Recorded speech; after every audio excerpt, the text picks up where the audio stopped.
Welcome to the Strong, Single and Human podcast, a real look at single parenting, how to navigate the ups and downs of life with kids on your own while keeping sane. We cover all manner of subjects from domestic violence, dealing with childhood trauma, through to fussy eaters and how to help your kids become resilient. I'm your host, Claire Martin. Welcome. Jason Lange is a men's embodiment coach, group facilitator and evolutionary guide. He helps men drop in and wake up to deeper clarity in their life's purpose and relationships. He believes every man should be in a men's group for the growth and support opportunities they provide. Jason applies an integral framework to all his work, drawing on many disciplines and modalities to effectively serve. He has trained with the likes of John Wineland, Dr. Robert Glover, Tripp Lanier, Ken Wilber, and is a Stages International Certified Debriefer. His online program, Pillars of Presence, is a 16-week boot camp for men ready to transform their romantic relationships from the inside out that he co-leads with Melanie Curtin. He also leads twice a year shadow work-based men's groups with Luke Adler in the Heart of Shadow program. Outside of men's work, Jason is also a filmmaker and is blessed to be married to an amazing wife, Violet, who coaches women on love and femininity, and father to his amazing daughter, Ruby. This is the Strong, Single and Human podcast.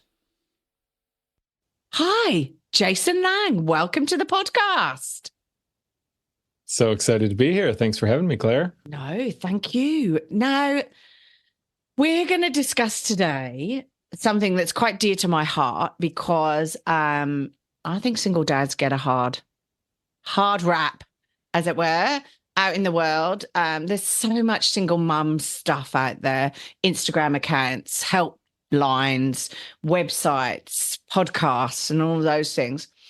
And I don't think single dads have a few things. There's a few single dads out there on Insta and stuff like that, but I don't think they have too much. And look, the reason I've got you on the podcast, we've invited you along on the podcast, is because you work with single dads quite a bit. But before we get into what you do and try and give some single dads some practical self-care and how they drag them through the day and dealing with bringing up resilient kids and emotionally sound kids and all of the fears that we all have as parents. Who are you, Jason Lange? And how did you get to be helping single dads? Yeah. So these days I'm a men's guide and coach, which basically means I support men in thriving in life. And I've been doing that for about 8 years now. And it really sprang out of my own journey in what we call kind of this rough body of work called men's work, right? Work that men do to get more healthy, essentially.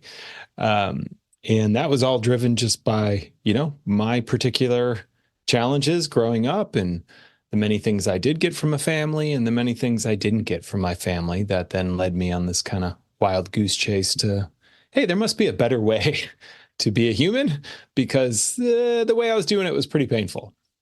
And so in that journey of growing myself, I started to spend a lot of time with other men, and many men started coming to me and kind of asking me, what was working for me. And that kind of kickstarted my journey as a guide for other men.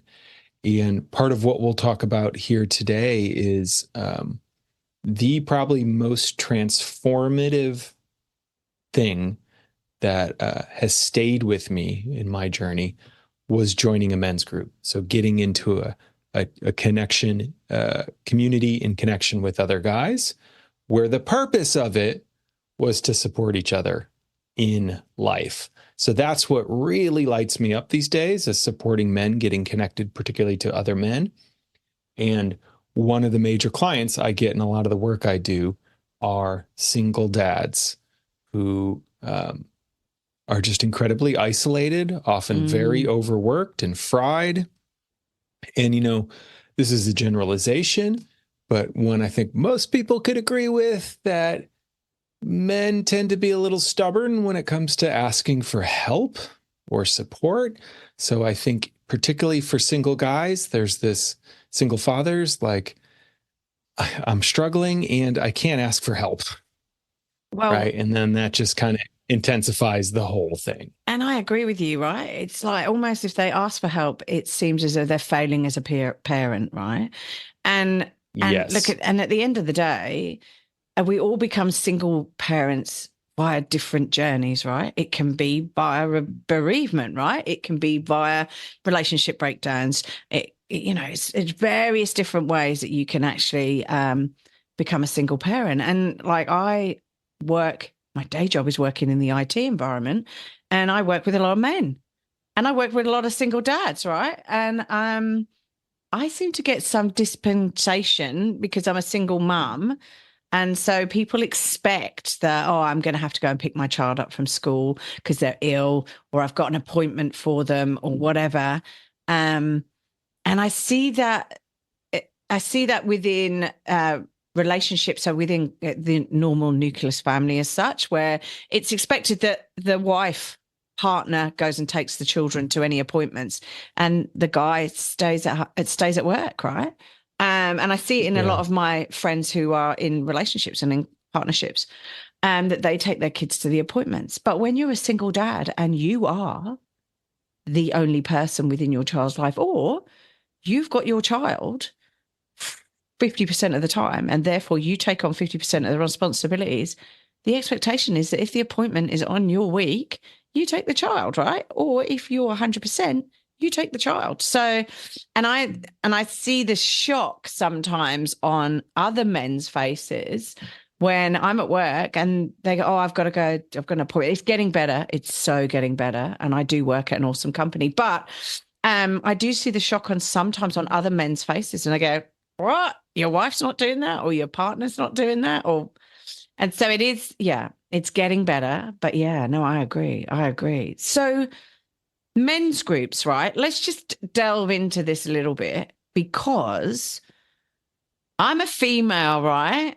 And I have my own views of men's group, right? And that you're all standing around hugging each other and all sort of like, what's the word I'm looking for? All sort of discussing and getting your feelings out there in the middle of the room, right? And I don't know if that's the true view of what a men's group is.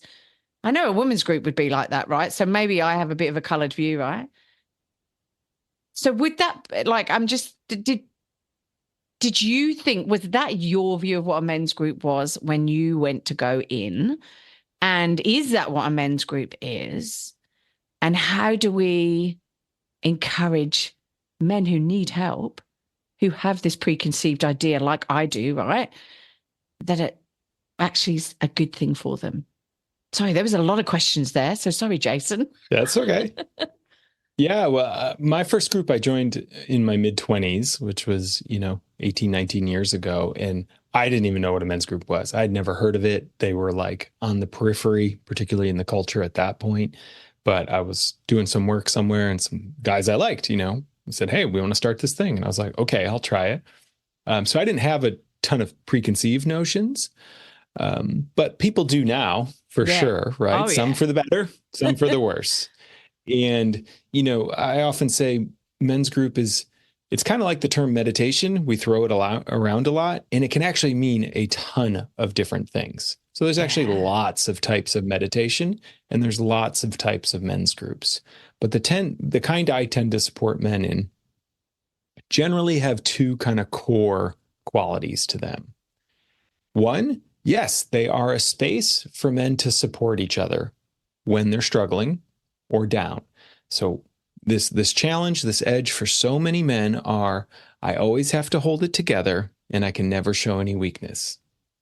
A lot of men are raised and taught this way. And, there's some toughness that comes from that. That can be great.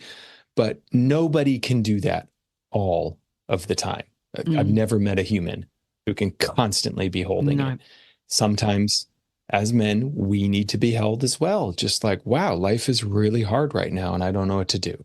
Yeah. And so it might be an emotional release, right? Which is so transformative for many men because, we're taught or shamed or made fun of for even having emotions a lot of the time in a lot of culture. And the thing about that is when we're not feeling our emotions as men in particular, that means we're holding them in our bodies as tension, often physical tension, right? Actual tension in our bodies.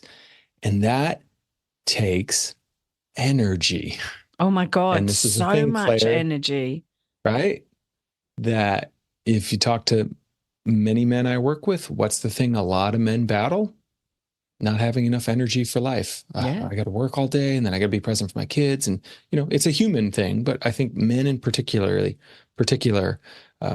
because we tend to hold on to so much and prevent ourselves from feeling, it takes a lot of energy and we're constantly exhausted. And then we just want to collapse on a couch and zone out, right? Because we're just empty. Like we have nothing to give. So on the one hand, men's groups gives us a place to learn to feel and to be safe. Just feeling what's true in our body and actually getting connected to it. The other piece then, though that often matches that, is what I kind of call the more challenge or accountability part. When there's something important in our life that we want to move forward or change, a men's group can help us do that. So they can help us keep our eye on the ball, so to speak, and give us feedback on how our plan is going. So oftentimes guys are, I really, my job, I can't do it anymore. It's too much for me. And they might say that for 4 years. Wow. But not actually take any action because they're afraid. Like, I got to take care of my kid. Like, job market's crap or whatever that might be. So a men's group's the kind of place where, a loving group of men, in addition to supporting you at some point, might be like, hey, you've been talking about this for a couple of years now, and we see the impact this job is having on you, and it's not having a great impact. So, like, what's your plan? What are you going to do to actually change your life instead of just complaining about it, let's say? And so there's that kind of dual action of supporting us when we're down and then helping us move things forward that are important to us. And when men have both, they can often transform and change really, really fast, or faster than they might alone, as I often say. So a group like that. And then the other big piece is it's just connection and community, something that I think men in general, we're not as default good at maintaining relationships, right? I think this is a gift of women in the feminine. Like, even if they're busy, they might have a text thread going with some friends and just be chatting about life. And it's like, I haven't seen you in a couple of weeks, but like, I feel connected to you. A lot of men, we can go days, weeks, or months without letting anyone know what's going on with us. And so our connections can atrophy, can die really fast in a sense. And so men's group's a great place to just get some of our connection needs met, right? Just to be around human beings. And the unique thing I would argue about a group of men, when men are around men, is the sweetest space for a lot of men is to be in connection and to be also in a place of there's no demand on their attention, right? So nobody needs anything from them. They just get to be in the men's group. And that's a place where a lot of men are just deeply malnourished. They don't allow themselves the space to just be somewhere. So when they're around other men, those men often don't need anything from them. She's like, oh, your life's hard right now, huh? Yeah, my life's hard too.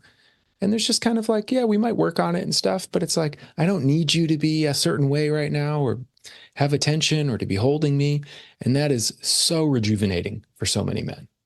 Do you see certain times, and when you were talking there, I was sort of sitting here going, I could see certain times in men's lives where they really need a men's group, right? So you said the first men's group you sort of went to that sort of got formed was when you were in your 20s, right? And I'm sort of sitting there, and when you were saying about that, I sort of sat there and went, well, yeah, because if you were doing sports up to that stage and you went to uni and you would have your group of friends there, and then you sort of leave all of that. It's like leaving school, right? You've like spent your life with these people, and then you like leave school and may never see these people again, right? And these guys, these people, I moved to another country just to make it really hard to connect with people.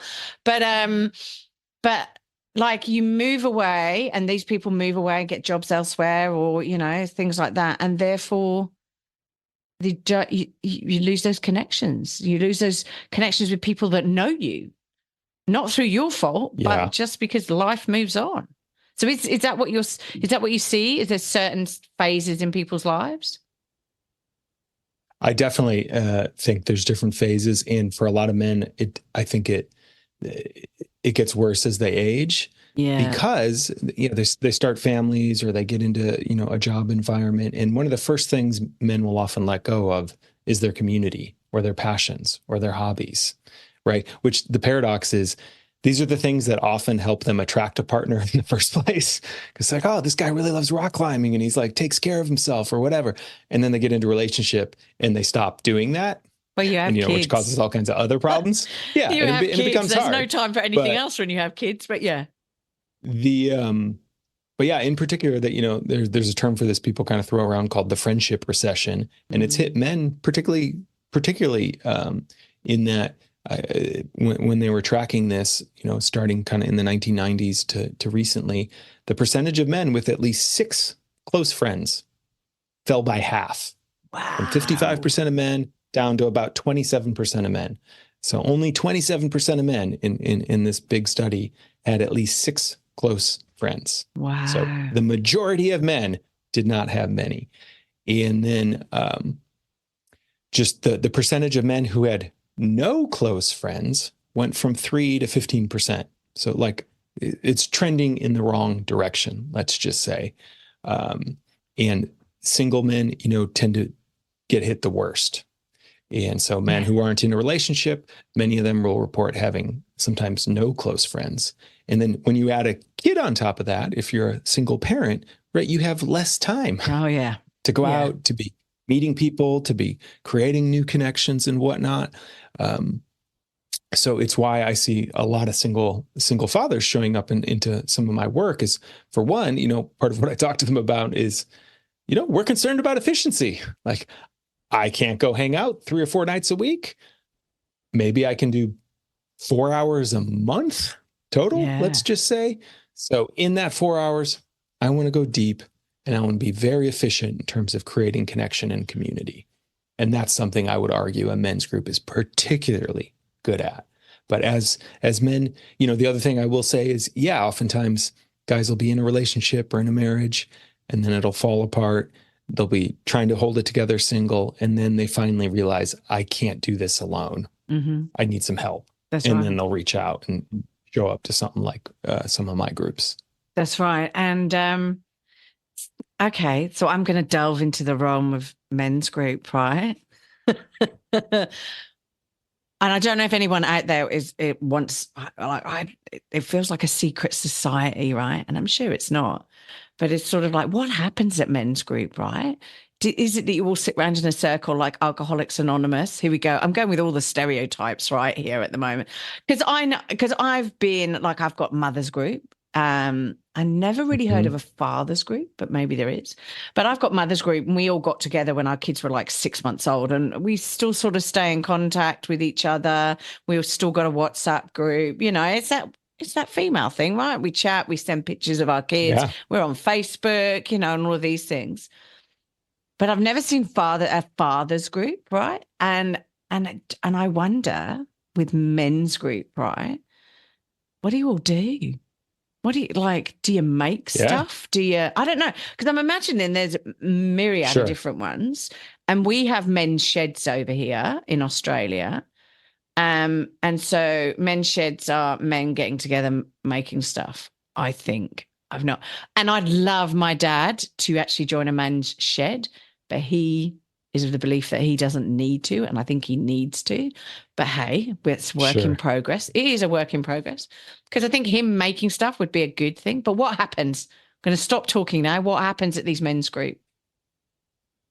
Yeah, I'll just say that on the joining a group, like there is some research that's come out that whether it's a men's group, a maker group, a social club, literally anything, what they found is just joining a group will increase your life expectancy. Yeah. So being part of a communal group you meet with like regularly will increase your literally how long you live. Like Yeah. it's that important to us. But a men's group, like you said, is it's a particular manifestation of this that I'm very passionate about. And like I said, there's many different types of men's groups, but oftentimes they'll start, at least in the ones I lead, with a little what we call embodiment practice.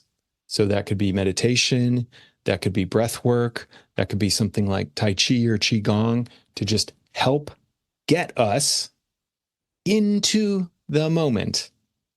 So not stuck in our heads, Yeah. thinking about all the stuff I got Switch to off do time. tomorrow, next day. It's, can I get into my body right here and now? Right? Take a deep breath, arrive, literally wake up my body a bit. We'll often start with that. Then we'll do oftentimes check-ins, which are kind of short, 5 to 10 minute, just each man, a little like, what are you showing up with? What are you feeling in your body? What's going on in your life? On a scale of 1 to 10, where are you? All kinds of different frames for that. And then, some men's groups, they'll have like a topic, something they could talk about. I tend to avoid that because men just love to talk about things. And so if you bring up a topic, men can just talk about things for an hour and no one's actually talked about their lives. Yeah. So I tend to skip that part. And then after check-ins, just create some space where any man who needs some attention about anything can ask for it, can share into the space, and then can get feedback from other men. It's really kind of that simple. Tears can definitely be part of it for some guys. That happens. Sometimes laughter can be part of it. Joy can be part of it. Clarity can be part of it. But the idea is you're bringing forth, what's most important in your life right now? What are the biggest challenges? And what are you wanting? Right? The other thing I think is a huge edge for so many guys, including single fathers that come into groups, is they feel like they don't have the time or energy or even ability to slow down and actually think about what they want. It's like life is just demanding so much from them. It's like they get sucked onto an elevator. And then, 5-10 years later, they're like, I don't even know if I wanted to be here. Right? I forgot to be me. And so I'm a pretty big proponent and pretty fierce sometimes because it's hard. I'm not a single father myself, but I work with a lot of them. But I am very strong, let's just say, when it comes to the platitude of you got to put the oxygen mask on yourself first. Yeah. If you're not taking care of yourself, you're not taking care of your kid in the way you could be. So sometimes the most loving thing you can do is, I did get a babysitter so I can go to the spa for 2 hours because that's what daddy needs tonight to just sweat it out and get into my body. So then tomorrow when I come home, I can really have energy in my body and be alive and actually be present with you in a way I might not be otherwise. That's one thing I see men's group help a lot of men do is realize that it's kind of their responsibility. I know it sounds so simple, but it's each man's responsibility to take care of themselves. Yeah. And it's not selfish. Self-care is not selfish. If you are wiped out, you're no good to anyone. And, we're all part of this generation now where, and I've been, I'm not pointing fingers. I've done it. Just put the kid in front of the TV, give him a device. That's not really helping anyone long term. because we're too fried, right? We're like, Yeah. but sometimes it means I need some help. I need someone to come watch my kid for a little bit so I can go take care of myself. And, there's all kinds of challenges around that. But again, it's one of the great things. You start to build strong male community. You can start to ask people for help. Hey, I have a really important thing, or I need to do this thing. I trust you. You're my friend. My kid knows you. Could we arrange one day next week where you pick him up and take him out for ice cream so I can get just like 90 minutes to myself? Like, that's the kind of stuff that friends, Yeah. can start to do if you don't have anyone around, and it can be life-changing. Well, and I'm thinking men's group could be good at helping single fathers handle loneliness as well and isolation, right? Because Yes. there are other men. Okay, so we're assuming there are other men at this group, right? These other men have lives outside of men's group. They may have wives, like you've said. They may have children, like you've said, right? And if you're a single dad who is in a group and the other men there have kids, right? Might be that their kids are the same sort of age as your child and you can connect up and the kids can play together. You can get out and, you can, I don't know. I mean, we do it here, but this is mums, I have to say. But like we'll go and take our kids down the park and we'll go, right, let's get some. It's Australia. So we do barbecues where we cook sausages and then eat them out of bread. I don't know why I'm English. It's an Australian thing, but hey, like we just go take a pack of sausages, cook it on we have public barbecues, so we can cook them on the public barbecues. Bring a loaf of bread with you, and you give the kids a sausage in a piece of bread. Happy days, right? It's a serviette holdy thing, and they are happy because they're eating a sausage. It's like win-win. But we'll go down and do that, and so there's no reason you can't do that as a single dad with another family, other single dads, or other dads who have kids and are part of families, just to help you with your child. And I know one of my biggest concerns, and I know I'm a mum, but one of my biggest concerns was I've only got one child. And one of my biggest concern was I've only got a child and he's going to get so bored with me because I'm a mum, right? And he doesn't want to play with me. I mean, sometimes he does, but most of the time he wants to play with his mates, other kids at the same age or similar age to him, because they understand. They all go off and they kick the balls around and they go on the park. So there's other advantages to men's group as well, isn't there? That's outside of just the group. Yes. So you're building the offline connections for things like that, which are really important, which can create a sense of community for the children too over time. Like my men's group, we do a holiday party every year. Right around Christmas time, we'll have a special dinner where we bring the families, the kids, and all the spouses get to hang out, and it creates something special, right? It creates a special experience, that's a non-family family, right? That we get to create memories with, which is really, really amazing. And then the other benefit related to that, whether it's a single father's men's group, and they do exist, or a father's men's group, or a blend. Getting to meet other parents or other men who are at different phases of the fathering journey is also incredible. So one of the groups I'm part of, I'm the youngest guy, and many of them are 20 or 30 years older than me, and their kids are launched, right? They did the whole thing, and having them on my speed dial, so to speak, has been incredible. Just incredible. When I'm having a freak out about something or worried about something, and they're like, well, yeah, here's how I got through that. And here's how my kid turned out, or here's what worked for us, or just sometimes oh yeah, I remember how hard that is. That's just a really hard phase. But having this is one of the things I love about men's group, is it's also one of the few places men get exposed to cross-generational men. Right? Where a lot of the old infrastructure for just connecting to elders or even young people has kind of gotten wiped out. And there's something super fun about connecting to older, wise men and just youthful, passionate, energetic guys as well, who are just like fired up. And you're like, oh yeah, I remember that age, right? And like kind of wakes you up in a sense. So that's one of the other things I love about it, and can be so great for for single fathers in particular, because again, you're building your self community, you're potentially building community for your kid, you're getting your connection needs met. And as I say, every investment into another man is exactly that. It's an investment that can pay you back. And so I can't tell you, I'm actually getting ready to do a cross country move here in a couple of weeks. And Wow. who's helping me pack up? My men's group. Wow. Who's going to be helping me unpack on the other side? The men's group I'll be joining out there. Like it's men who are actually showing up for the most important moments of my life.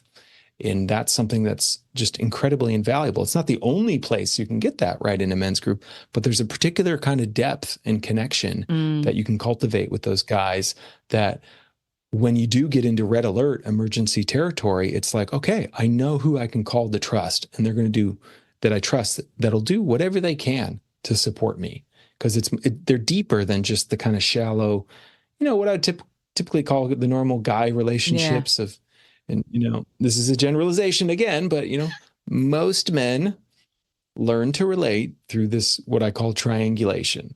So me and you have our attention on a third thing. A sporting game, a movie, an event, safe fishing, place. and it, there's time and place for it. I enjoy it too. Yeah. But what that often misses is our attention is not on each other. No. I don't actually know what's going on in your life. I have no idea why you even split up with your partner, right? Like, because we just meet up and fish, or whatever. And so what I kind of argue for is taking it a little deeper. Well, what happens when you turn your attention on each other? Hey, what's going on in your life? What's really hard right now? What's really awesome right now? Just simple questions like that. And it can drastically change the nature of connection for men. And what I find is once they do find a safe space where they can go there, men actually have a lot to share because they don't have anywhere else to share it. And then suddenly it's like, the fire hose comes out, like, because they've been holding so much in isolation for so long. And I think also, I mean, I have a lot of male friends, right? And it's funny when you were sitting there saying about connecting in with the older people in your men's group, that basically if you've got a challenge with your child or whatever, right, I'd sit there and go, we need more parent groups. I was sitting there thinking, we need more parent groups because I'm a single mum of a boy, right? I have no idea. I mean, I've read the books, but, I have no idea what this kid is going through, the hormonal changes he will hit as he hits puberty, and all of the challenges that I need to navigate on my own as a single mum. And so to actually have someone there go, hey, Mike, I discovered my kid was doing this the other day or whatever, right? And for single dads of daughters to be able to connect with a female that goes, yes. And just, and just to connect for advice and, oh my God, my daughter was doing this. And like I've had single dads that I know of daughters go, oh my God, like it's getting near that time where she's going to hit puberty and what do I need to do? And as women, we go, right, okay, you need to get all of the stuff ready because like it'll be a bit of a shock and all of the so yeah, maybe we need to do more single parent. Maybe I need to start this single parent wave. But then also I was thinking, I'm thinking and then it's just gone out of my head, which is driving me insane. But you were saying about connecting with the emotional side and the fact that we've got this triangle and things like that, right? And it is so very often, and I think a YouTube video that's out there that's got, I don't know, must be 1 billion views now, is Norwich City Football Club, which is my hometown, I have to say. So it does have a little heart, a little special place in my heart. But Norwich City Football Club actually did a YouTube video for male suicide of 2 guys sitting at the match, going and watch a football match together, right? And then as it goes through the video, sorry, I'm spoiler for those who didn't want to know the end, but as it goes through the video, right, one of the guys, obviously, he doesn't turn up. So it's sort of instilled that he's killed himself, right? And when you were saying what you were saying, right, it just came across as very like, It does happen, right? Even for us women, we go along and we meet each other at school and we chat and so, but we don't actually then go, oh, we had a bad day the other day or whatever. And so these sort of the deeper connection, the focused connection, I think is really essential, because when you feel like you have to deal with things on your own and you don't have anyone, you're in isolation, you don't have anyone to share it with, that's when darker, deeper feelings come in, and you then do get a bit destitute, and sort of go to those spaces. But yeah, that was very apparent with that video. Like when you were saying, I went, oh yeah, I can remember watching that video. But yeah, so how big are these men's group? I'm assuming they can't be like 50 people. Like, are they like what, 10, 12 or? Yeah, most groups I run range between like 6 to 12. Okay. There's definitely, usually a couple men that can't make it or for whatever reason. So, the sweet spot is in that 6 to 12 range, because you want to have enough time where every man can bring his voice in. But then obviously you don't have enough time for 12 people to share every week. So there's that sweet spot of finding the right amount where you can create that intimacy and go. But it ranges. And, some groups I've been in have been in as small as, 4 to 6. Some have been as big as 12. Wow. And they all have pros and cons. But it's the most important thing I say to guys is you want to find men who are just really committed to being there in that time and value it. Because obviously it is time, particularly for single parents, it's time away from your kid. So if it's time away from your kid, it's got to be worth it. I'm not even a single parent, and that's changed a lot since I had a kid, where it's like, oh yeah, I don't know, do I want to go to that event or travel or do that thing? Because that's time I don't get back with my child, right? Yeah. So for me to make that choice, it has to be worth it. Men's group is a place that I've always gone to, and it's always felt worth it. I come out the other side and I'm like, that was time well spent. And I come back paradoxically, well, not paradoxically, but part of the reason I know it's time well spent is because I come back more resourced with energy to be even more present with my child, and right? your family. Which is the most important thing. Yeah, exactly. Which is really the most important thing. And that, the emotional piece you mentioned too, I'll just highlight again. I think this is a particular challenge for men, because so much of the kind of macho culture we're raised in is about being tough. And what tough really means is don't have feelings. Whatever you're feeling, push past them, right? And many boys, and not just boys, girls, but boys, I think in particular, hear this thing growing up of stop crying. Stop crying. Toughen up. Which, when you think about it, all that really means is what you're feeling in your body is wrong. So don't feel it.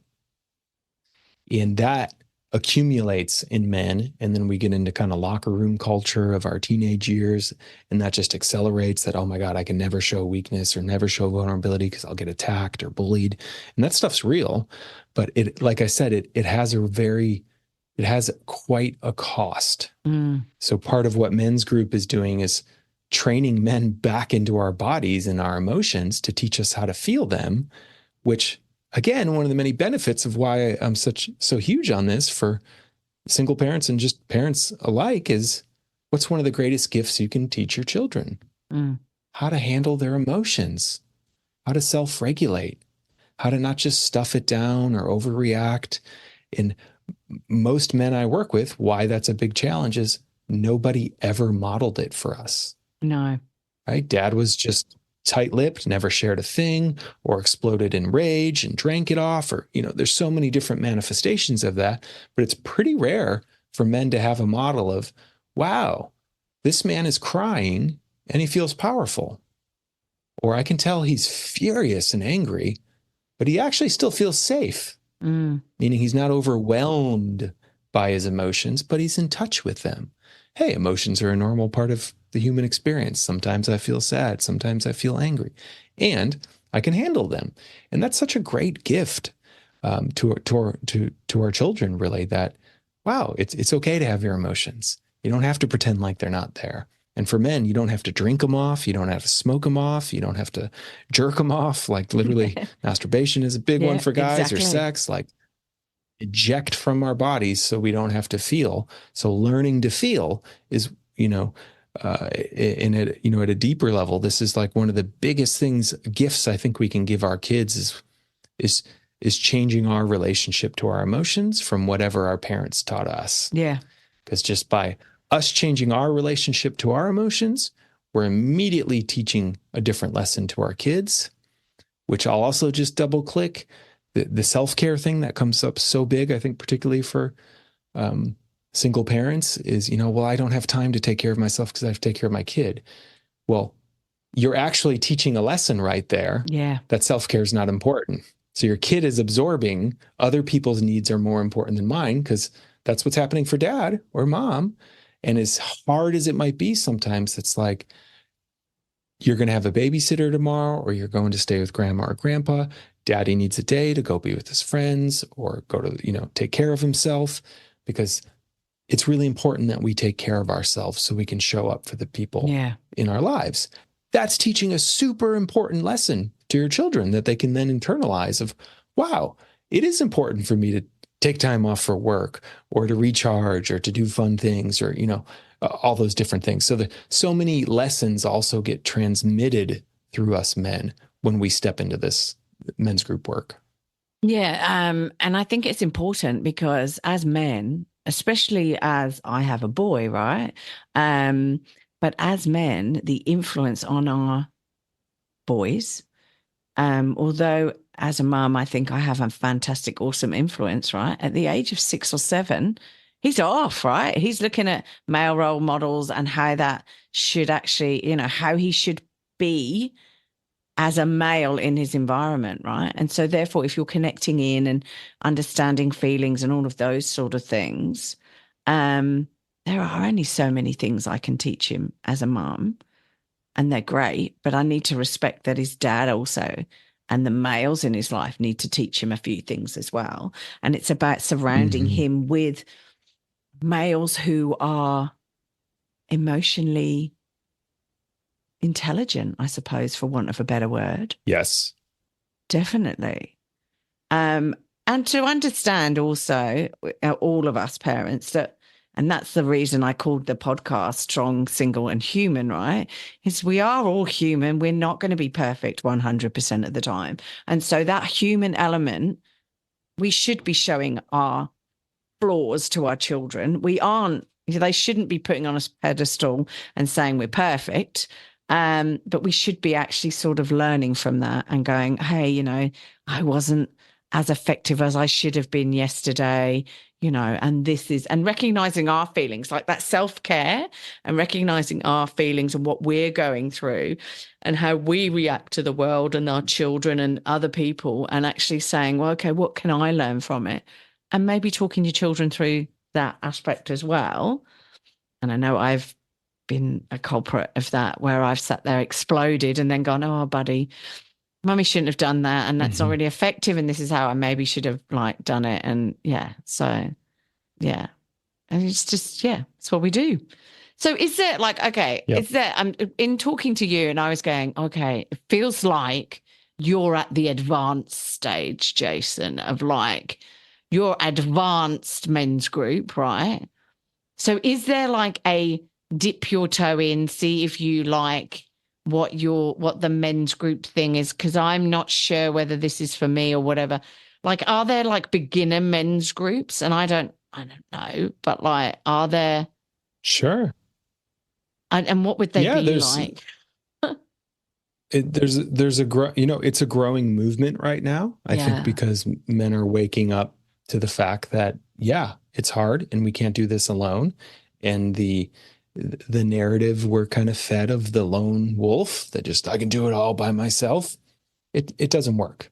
Men end up getting addicted to alcohol, porn, all these things I talked about, or their body fails them physically, autoimmune stuff shows up, particularly as men age, this stuff really catches up fast. And, heart disease, the stats alone just on loneliness, so that, what we were talking about, is just as damaging as smoking a pack of cigarettes a day. Oh my God, yeah. It's intense. The actual impact it has on your longevity and health, particularly as men, is massive. So there are lots of different men's groups are starting to sprout up everywhere. So, wherever you are listening to this, first step is, do a little Googling, Yeah. right? See if there's anything local in your area. If you're looking for a little contact in the real world, meetup.com, Eventbrite, there's, lots of different clubs and social websites like that you can start looking for. There are definitely ones starting up for single parents and fathers that you can kind of turn towards to just try it out. And then the thing I tell most men, honestly, is it can also be an incredible opportunity for leadership for you, in that if you're in your town and you can't find one, I almost guarantee there are other men there who could be served by one as well. And it sounds like this big intimidating thing to start a men's group. How do I do it? Whatnot. And, I train guys on that, but the simplest thing, and some of, the group I'm in now just started with me identifying 2 guys I had connection with in my life, in my neighborhood, kind of, and saying, I'd like to do this thing. Would you be interested in trying it with me? Just get together for 2 hours, twice a month, every other week, where we talk about what's actually going on in our lives, and we support and challenge each other. And that was enough. That sprang up, those 2. And then once we were meeting, other guys started to hear about it. And, our group kind of coalesced and formed. So it doesn't have to be this huge thing. It doesn't even have to be a permanent thing. Sometimes I get a lot of guys into this work, and they're like, yeah, I actually saw my buddy, and we went deeper in an hour than we have in 20 years. Wow. Because we actually decided to get on real something instead of doing the triangulation thing. Exactly.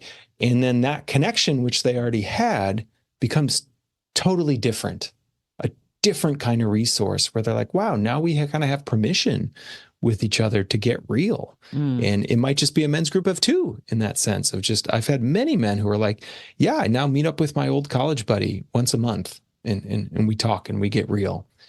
So there's lots of ways this can manifest, but the commitment is, I need to start getting real and stop holding everything inside and pretending like I've got it all together. Because I don't care who you are as a man, you don't have it all together. You have up days, you have down days. We all have places to grow, and other men can support us in that. Frankly, like they can, as I say, it's getting connection with other men. It doesn't make life necessarily easier, but it makes it a lot better. It's like, oh, wow. Yeah, there's a connection here. They're sharing now. I joke a lot of times with many men of, think of something like really annoying you have to do, like, I don't know, shoveling stuff in the backyard or doing your taxes once a year, just, it's the stuff that we just don't want to do in life, but sometimes you just have to do it. And you can think about just like, I got to sit there and I got to do it. And then I'll often say, what would happen if you just invited somebody over and they did it with you? So you just both sat and did your taxes, and every 10 minutes you took a break and just chatted with each other. It's the same really annoying work, but the connection makes it so much more fun, so much more alive. And that's kind of part of what I'm pointing to here is when we have the connection in life, we're more resourced against the stresses that are inevitably going to come our way. Connection is kind of like the superpower we have, that when we're feeling connected, we can just handle more. We become actually more resilient. So whether it's in a formal men's group, like the things I talk about, or it's just going deep with a buddy you have, or inviting a couple of guys that you just have an intuition, like, I feel like these guys are deep. I've always liked them. Maybe I should just reach out and see what happens. Do it. It makes you an incredible leader, and it can be a huge gift to the other men as well. And there's not much organizing to it, though, really. You could just be going, right, we're all going to meet on Sunday down at the coffee shop, brunch and a chat, or you can meet at somebody's house, or we're all going to meet up and we're all going to go for a walk. I mean, I say all, but it could be 3 of you, right? Or it could be 12 of you. Yep. I think 12 going for a walk might be a bit much, but, it's just meeting up and chatting and Yeah. connecting. Do you think that meeting up in a men's group has helped recognize areas where you need to grow as well? Have other men actually gone, or actually, I know your concept of yourself is X, but I think you might need to look at maybe doing this, or like, and sort of. Yeah.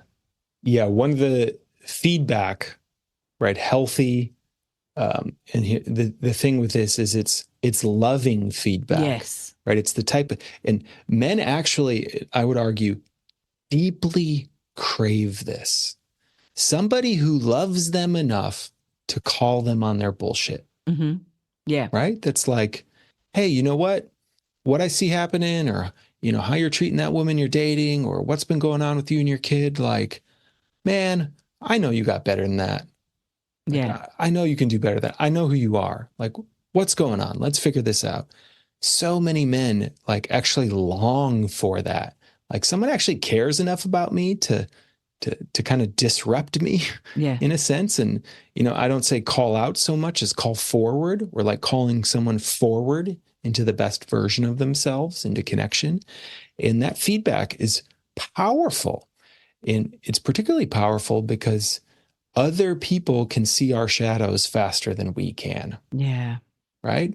So like literally the term in the work I do, right, is shadow. And when you think about a shadow, it's like, ooh, where's my shadow? I don't see my shadow. But you're looking at me and you're like, it's right there. Yeah.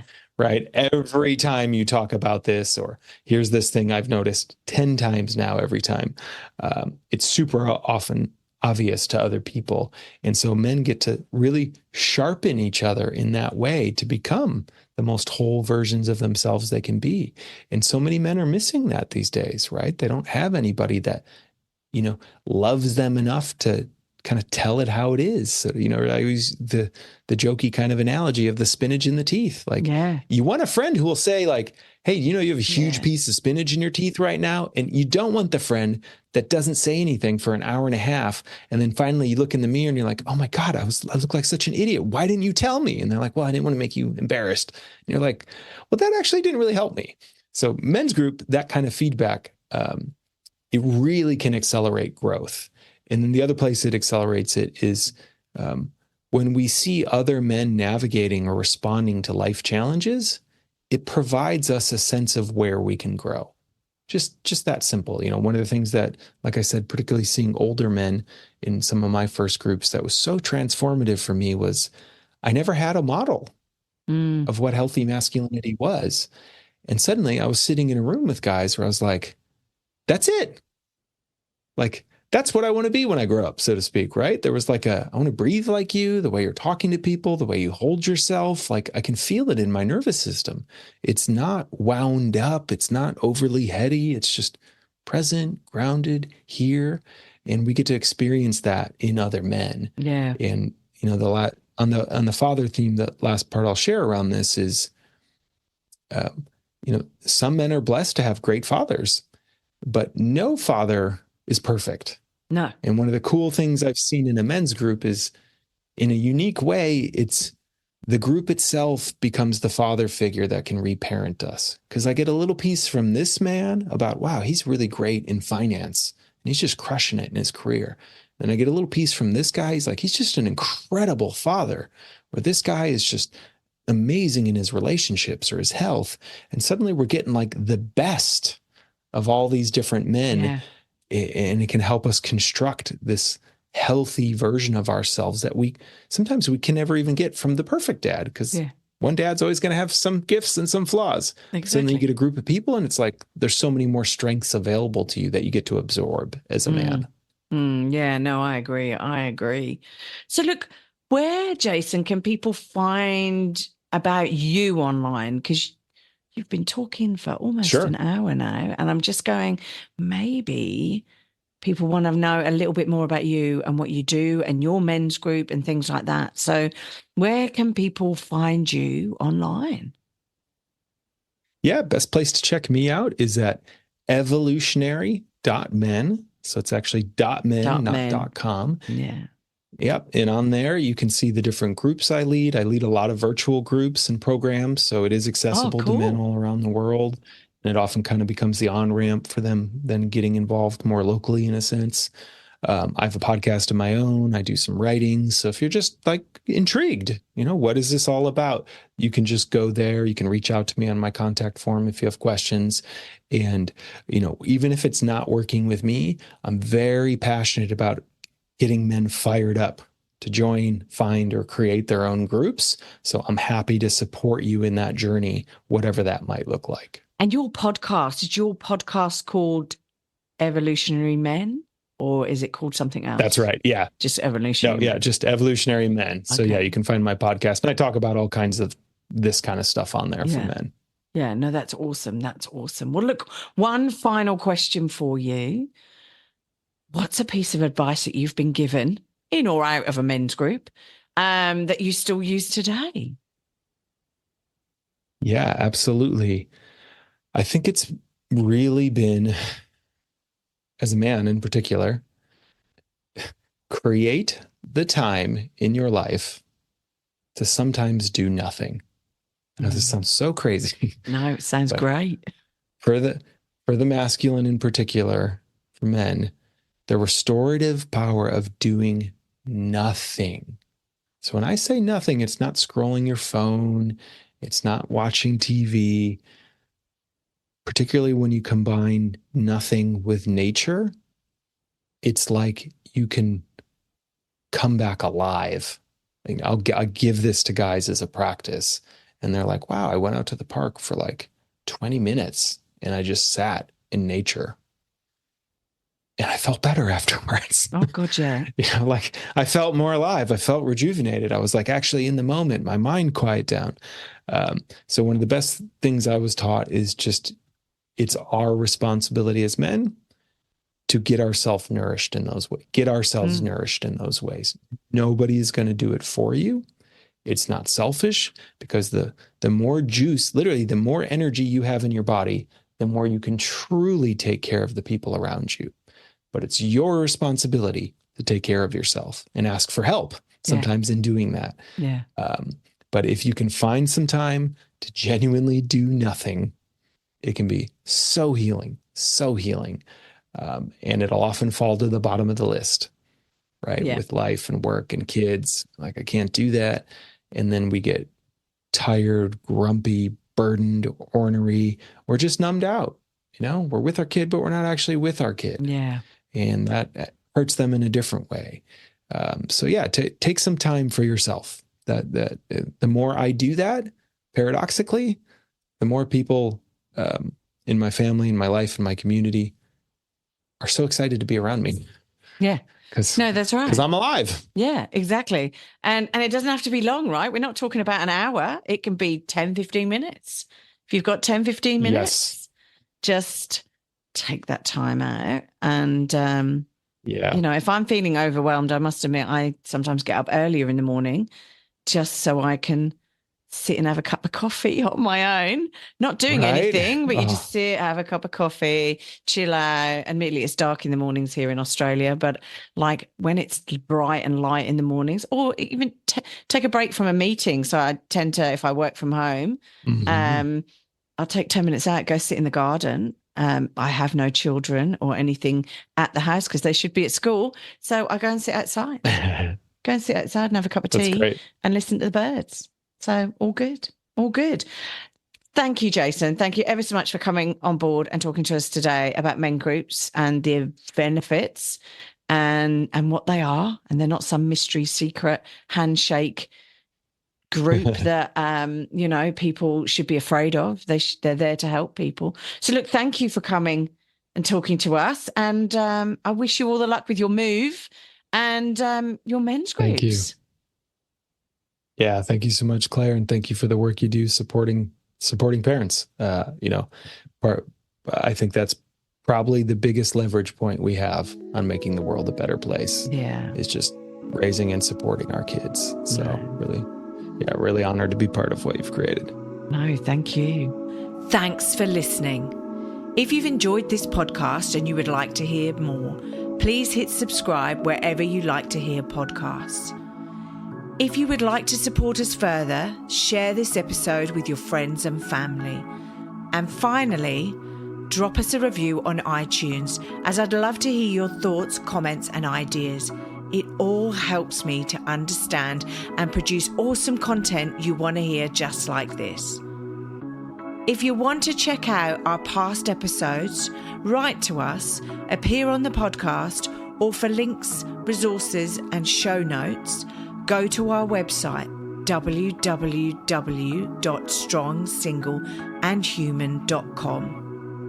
We are also on all the usual social media platforms, Insta, Facey, and Twitter.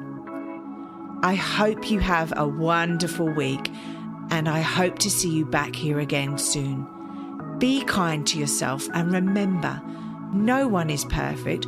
We're all just putting one foot in front of the other and doing our best.